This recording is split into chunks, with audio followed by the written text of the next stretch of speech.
ብፁዕ አቡነ መቃርዮስ በካናዳ፣ በአውስትራሊያ፣ በአሜሪካና እንዲሁም በአፍሪካ የዓለም አብያተ ክርስቲያናት የሕጋዊ ሲኖዶስ ጳጳስ፣ በመጀመሪያ ደረጃ እንኳን ወደ ድርጅታችን በደህና መጡ እያልኩኝ የመጀመሪያውን ጥያቄ አቀርብልዎታለሁ። ብፁዕነቶ በመሬት ላይ እየተደረገ ስላለው ጸረ ወያኔ ተጋድሎ እስኪ የታዘቡትን ያህል ቢያካፍሉን። እኔ በጣም ላመሰግን እፈልጋለሁ። ለምን እንደዚህ በምድር የተሰራ አይመስለኝም ነበረ። አሁን ከመጣሁበት እለት ጀምሮ ግን ካየሁት ግን በጣም በተሻለ መልኩና ያየሁት በአማረ ሁኔታ ስለሆነ በጣም ላመሰግን እፈልጋለሁ። ለምን የሚደረገውን ስራ በተግባራዊ ላይ በመታደርጉት የጂኦግራፊ አቀማመጥና የወታደራዊ አሰራር ላይ በመታካሄዱት እንቅስቃሴ በጣም አደንቃለሁ። ከማደንቁ ደግሞ በአይኔ ያየሁትና የተረዳሁት ስለሆነ ይሄ ምንም አማራጭ የሌለው በጣም ምስጋና የላቀ ነው። እሺ፣ አመሰግናለሁ። ብፁዕ አቡነ መቃርዮስ በካናዳ፣ በአውስትራሊያ፣ በአሜሪካና በአፍሪካ የዓለም አብያተ ክርስቲያናት ጳጳስ እንኳን በደህና መጡ እያልኩኝ ከቴሌቪዥን ፕሮግራም መብጽዓ ለካቲ ጋር ቃለ መጠይቅ ለማድረግ ፈቃደኛ በመሆኑ በተመልካቾቻችንና በትሂደን ወይም በደምሂት ታጋይ ስም አመሰግናለሁ። እሺ፣ ብፁዕነቶ የትጥቅ ትግል በማድረግ ላይ ያሉ ድርጅቶች በተመለከተ የሚያስተላልፉት መልእክት ካለ የትጥቅ ትግል በማድረግ ላይ ስላሉት ድርጅቶች በተለይ በትጥቅ ትግል ላይ የሚያደርጉ ወንድሞቻችን በህብረት ቢሆኑ መልካም ነው። አንድነት ኃይል ስላለው ነው። ለምን ብቻ ተነጣጥሎ የትም ሊያደርስ አይችልም። ማንኛውም የፖለቲካ ድርጅቶችን በህብረት መስርተው በአንድ አካል በአንድ ሀሳብ ተስማምተው ለአንዴና ለመጨረሻ ይህ መንግስት የሚያስወግዱበት መኖር አለበት ማለት ነው። ለምን ተበታትኖ የሚሰራ ነገር ውጤት የለውም፣ በስራም ውጤት አይኖረውም። በአንድነት ከሆነ ግን የማሸነፍ ድል የማድረግ በቁሩ ሊያገኙ ይችላሉ የሚል እምነት አለኝ። እሺ፣ በመቀጠል ብፁዕነቶ በውጭ ሀገር የሚገኙ ኢትዮጵያውያን ዲያስፖራ እንግዲህ መቼም አብዛኛው የኢትዮጵያ ምሁራን በውጭ እንደሚኖሩ ሁላችንም የምናውቀው ነው። የሃይማኖት አባቶችም ተሰደው ነው ያሉ፣ ምሁራን ተሰደው ነው ያሉ። ይሄ ደግሞ ያው ሀገራችን ላይ ዲሞክራሲ አለመስፈንና የመንግስት አፋኝ ጭቆና ለውጭ ለስደት እንደዳረጋቸው የሚያሳየን ነገር ነው። የትጥቅ ትግል ላይ በማድረግ ላሉ ድርጅቶች ዲያስፖራው ያለው አስተዋጽኦ ምን ይመስላል ወይስ ምን መምሰል አለበት ይላሉ በእርስዎ? በተለይ በውጭ ዓለም ያለው ኢትዮጵያዊ በተለይ ተጨባጭ ባለማየቱ ባለመመልከቱ ብዙ ችግር ለምን ውጅንብር ውስጥ ላይ ነው ያለው። አሁን ግን በአይኔ ያየሁት ስለሆነ የተረዳሁት ስለሆነ ማየት ወሳኝነት ስላለው የምታደርጉት እንቅስቃሴ ለውጭ ላለው ህዝብ ሳይሆን ለኢትዮጵያ ህዝብም ትልቅ ምዕራፍ የሚሰጥ ወሳኝ ስለሆነ አሁንም በውጭ ላለው የኔ ዝመጥቼ የማየት የመመልከቱና የመስማቱ ለህብረተሰቡ ትልቅ ወሳኝነት ሚና እንደሚጫወት ላረጋግጥ ፈልጋለሁ ማለት ነው። ለምን የሃይማኖት አባት አገር አቋርጦ በተለይ እኔ በሱዳን በኢትዮጵያ መጥቶ ማየት መመልከት ለራሴ ትልቅ ለራሴ ለከ የሀገሬ ጀግኖች አሉ ብዬ ለራሴ ከፍተኛ ሞራልና ደስታ የተሰማኝ መሆኑን ላረጋግጥ ምፈልገው። እሺ፣ ብፁዕነቶ ምናልባት ከዚህ ጋር ያየከትቱት ትግሉ ጋር የሁሉም እንደዘሩ አሁን እንደገለጹልን በተለያዩ ቦታዎች ዞረው ተመልክተዋል እና በውጭ ያሉ ዲያስፖራ ወይም ኢትዮጵያውያን ስደተኞች የሚሆኑ በህጋዊ መንገድ የሚኖሩ የትግራይ ህዝብ እንደ የማይታገል የማይንቀሳቀስ ተደርጎ ይታያልና አሁን ከታዘቡት እንዴት ይመለከቱታል? በእውነቱ የትግራይ ህዝብም ጥሩ እንቅስቃሴ እያደረገና የጀግንነቱ ሚና እየሰራ ነው ያለው። የትግራይ ንቅናቄ ማየው ድርጅት በምድር ላይ እየሰሩት ስላለ በጣም አደንቃለሁ ነው ማለት ነው። ማየት መመልከት ወሳኝ ነውና እነዚህ ወንድማማቾችን በአጠቃላይ ሌላም የፖለቲካ ድርጅት በህብረት ተያይዘው ይሄ ግፈኛ መንግስት ማስወገድ ግዴታ አለባቸው ብዬ ነው የምወስደው። እሺ ከዚህ ጋር በመያዝ ብፁዕነቶ በአገራችን ያለው ፖለቲካዊ ኢኮኖሚያዊና ማህበራዊ ጉዳዮች በተመለከተ እንዴት ያዩታል? ኢትዮጵያ ውስጥ ላይ አፈና የበዛበት ነው። ኢትዮጵያ ዲሞክራሲ አለ ማለት አይቻልም። ነጻነት የለውም። የኢትዮጵያ ነጻነት የለውም። የመናገር የለውም፣ የመጻፍ የለውም። የመናገር መብቱ አፉ የታፈነ ነው። እነዚህ ብልጣብልጦች ሰዎች ላይ ከገቡበት ዕለት ጀምሮ ህዝብ እየተከፋፈለ ነው ያለው። ብሔር ከብሔረሰቦችን በተለይ ለትግራይ ህዝብ በክፉ አመለካከት እንዲያየው፣ ትግራይ ህዝብ ደግሞ ለአማራው ክፍል ለሌላ ክፍል በክፉ እንዲታይ ይረገነ ያለው። ይሄ ደግሞ ፍጹም ከመንግስት የማይጠበቅ የውንብድና ስራ ላይ በየነ መወስር ማለት ነው። እና የኢትዮጵያ ያለው የፖለቲካ ሲስተም የከሰረበትና ጨርሾ ወደ መውደቅ አረንቋ የደረሰበት ስለሆነ በቅርብ ጊዜ ይወገዳል የሚል እምነት አለ በራሴ በኩል ማለት ነው። አንድነት ኃይል ስለሆነ በአንድነት ካላችሁ ማለት ነው። እኛም እዚህ በሃይማኖት አባቶች የምንቀመጠው ሀገር ከሌለች ሃይማኖት የለም፣ ሀገር ከሌለ ጳጳስ የለም። ሁሉ ነገር በሀገሪቷ ዲሞክራሲያዊ የሆነ የነጻነት ሰው እንደ ልቡ ተናግሮ ህግ፣ ፍትህ፣ ነጻነት ያለባት ሀገር እንድትሰፍን ነው። ለምሳሌ ጎረቤት ሀገሮችን ኤርትራም ቢሆኑ ኢትዮጵያም ቢሆኑ እኛ እኮ ኤርትራና ኢትዮጵያ ምንም አልተጣሉ። ኢትዮጵያ ህዝብ ላይ ኤርትራ ህዝብ የተጣላበት ምክንያት አይኖርም። ይሄ የወያኔ ብቻ ጥላቻ እንጂ ከህብረተሰቡ ጋርም ልትወጉኑት አይቻልም አይገባም ማለት ነው። ነገ የነበረ አንድነታችን የነበረ ሰላማችን ሊሰፍን ይገባል ብዬ ነው የምወስነው። እሺ በጣም ጥሩ ብፁዕነቶ፣ በኢትዮጵያ ውስጥ የሃይማኖትና የእምነት እንዴት ይመለከቱታል? ማለት የፈለጉት ነገር ምንድነው? እንግዲህ ኢትዮጵያ የኦርቶዶክስ ሃይማኖትን ከ4ኛው መቶ ክፍለ ዘመን ጀምራ የተቀበለችና በተዋህዶ ኦርቶዶክስ ሃይማኖት ያው ኢትዮጵያ ላይ በደንብ የሚኖርበት ተከብሮ ያለበት ሃይማኖት ነው የነበረ። ነገር ግን በወያኔ ጣልቃ ገብነት ምክንያት ኢቭን ኦርቶዶክስ ሃይማኖት እንኳን ሲኖዶሱ ለሁለት ተከፍሎ የምናይበት ሁኔታ ነው ያለው። በዛ ላይ ደግሞ ቢያንስ እንግዲህ በ7ኛው ክፍለ ዘመን ጀምሮ እስልምና ኢትዮጵያ ውስጥ ነበር። ሙስሊሞች ከኢትዮጵያ የኦርቶዶክስ ሆነ የሌላው ሃይማኖት ህዝቦች ጋር ተቻችለውና በፍቅር በሰላም የሚኖሩበት ነበር። ነገር ግን መንግስት ጣልቃ በመግባት አሁንም በሙስሊም ማህበረሰብ ላይ ችግር እየፈጠረ ነው ያለውና የሃይማኖትና የመንግስት ግንኙነት እንዴት ይመለከቱታል በእርስዎ እይታ? ለወረቀት ማድመቂያ ሃይማኖትና መንግስት ተለያይተዋል ብሎ ነው የሚናገረው። ይሄ ፕሮፓጋንዳ ነው።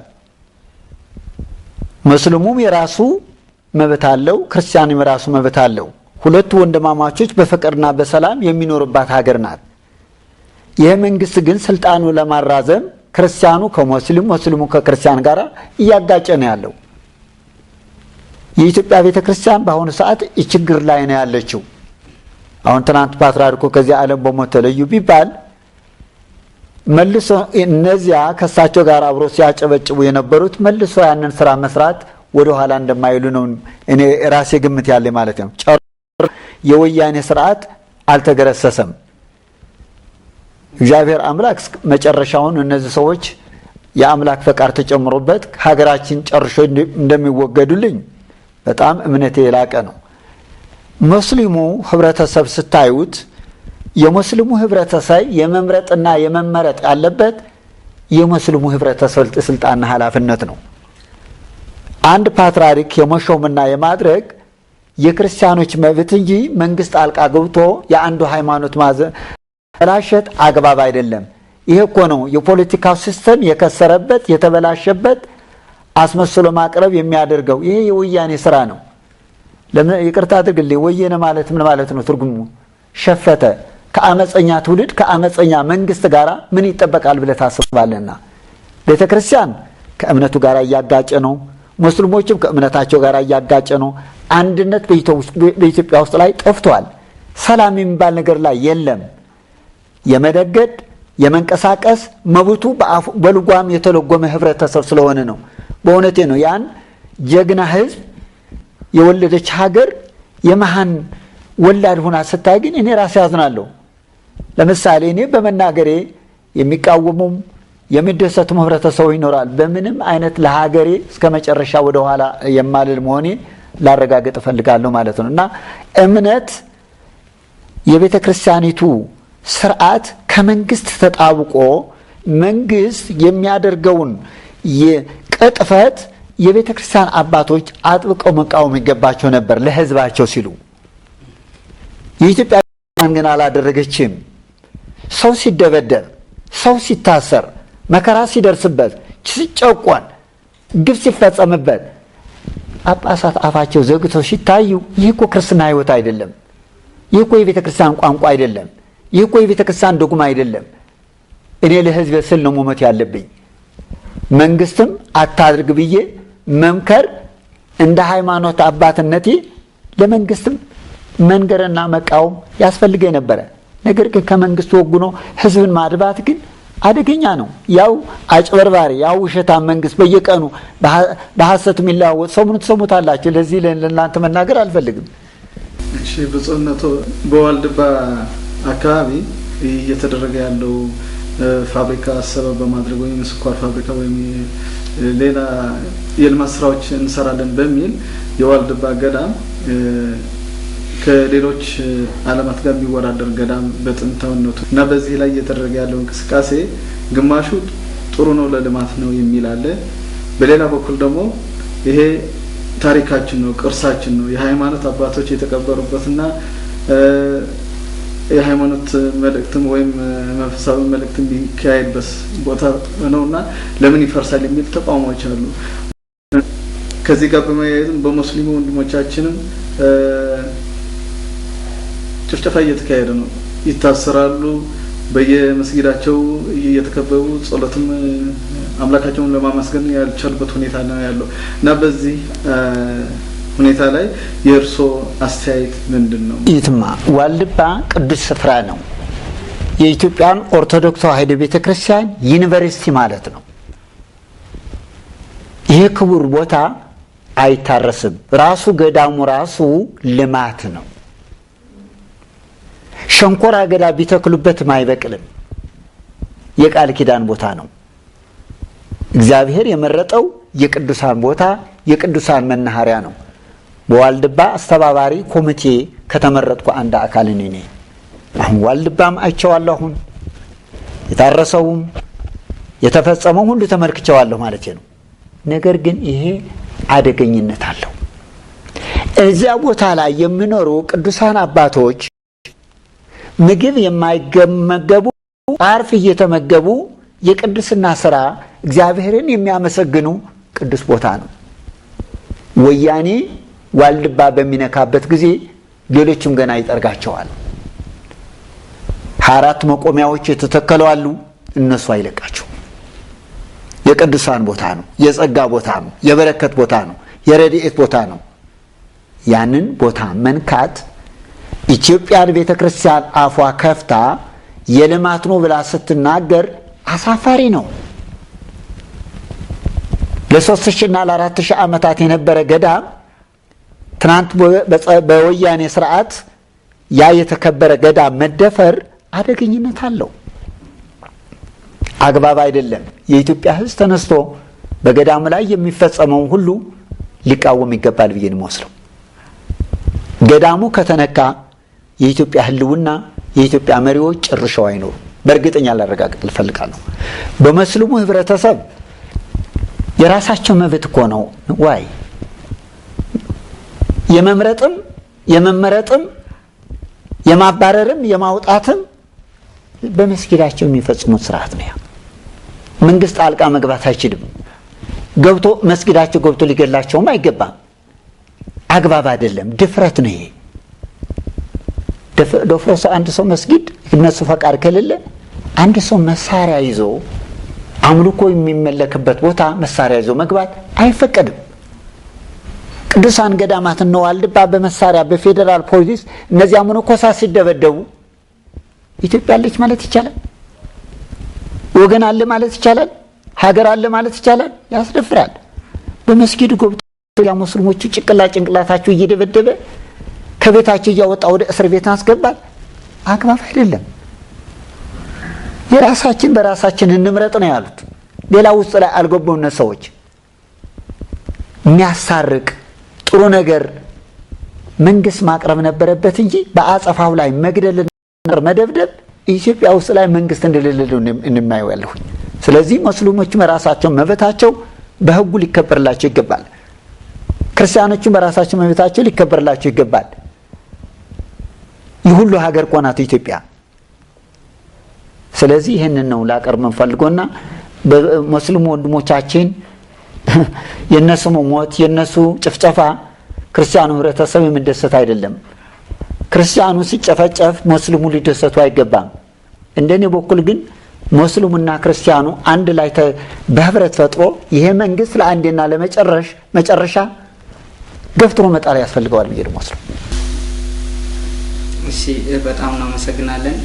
ብፁዕነቶ በመጨረሻ የምጠይቀው ጥያቄ እንግዲህ ወይም የሚያስተላልፉት ነገር ካለ በመጨረሻ በሀገር ውስጥና በውጭ ለሚገኙ ኢትዮጵያውያን የሚያስተላልፉት መልእክት ካለ ማለትም እንግዲህ በአሁኑ ሰዓት የሀገራችን ህዝብ የሚያውቁት ነው፣ በስደት ነው የሚኖሩት። ሁሉም በሰው ሀገር ስንት ተምረው ለፍተው ሀገራቸውን መጥቀም ሲገባቸውና ህዝባቸውን መቀየር ሲገባቸው ነገር ግን መልካም የሆነ አስተዳደር በመጥፋቱ ብዙ ምሁራን ተሰደው ነው ያሉት እና እዛ አካባቢ ላሉ በውጭ ላይ የሚኖሩ ዲያስፖራውያን የሚያስተላልፉት መልእክት ካለ እስኪ እድሉን ልስጥዎት። እኔ በውጭ ያለው ዲያስፖራ ይበልጥ ወደ ቦታው ስለሚሄድ በስፋት በዝርዝር ይመጣበታለሁ። ይሄ እየወደቀ እየተነሳ እየሞተ ያለው ሰራዊት የአርበኞች ግንባርና የትግራይ ንቅናቄ ያለውን ከዚህ ጋር ህብረት መስርቶ ተቀላቅሎ ይሄ መንግስት ለአንዴና ለመጨረሻ መጣል አለበት ብዬ ነው የምወስደው።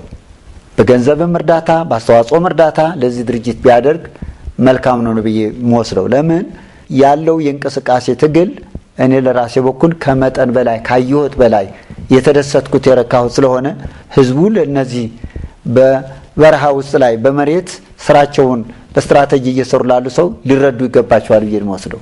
በእውነቱ በዚህ በሀገራችን ውስጥ ላይ አቅርባችሁ ስላነጋገራችሁን ከልብ አመሰግናለሁ። እግዚአብሔር ባርክልኝ፣ እግዚአብሔር ይቀድስልኝ፣ እግዚአብሔር ከኛ ጋር ይሁን። ኢትዮጵያን በቅርብ ጊዜ ነጻ ትወጣለች። አሜን አሜን። የተከበራችሁ ተመልካቾቻችን ከብፁዕ አቡነ መንቃሪዎስ በካናዳ፣ በአውስትራሊያ፣ በአሜሪካና በአፍሪካ የዓለም አብያተ ክርስቲያናት ጳጳስ ጋር ያደረግነውን ቃለ ምልልስ እዚህ ላይ ጨርሰናል። ለብፁዕ አቡነ መንቃሪዎስ በተመልካቾቻችንና በትሂደን ወይም በደምሂት የቴሌቪዥን ፕሮግራም መብጽዓ ለካቲት ስም አመሰግናለሁ። ቸር ሰንብቱ።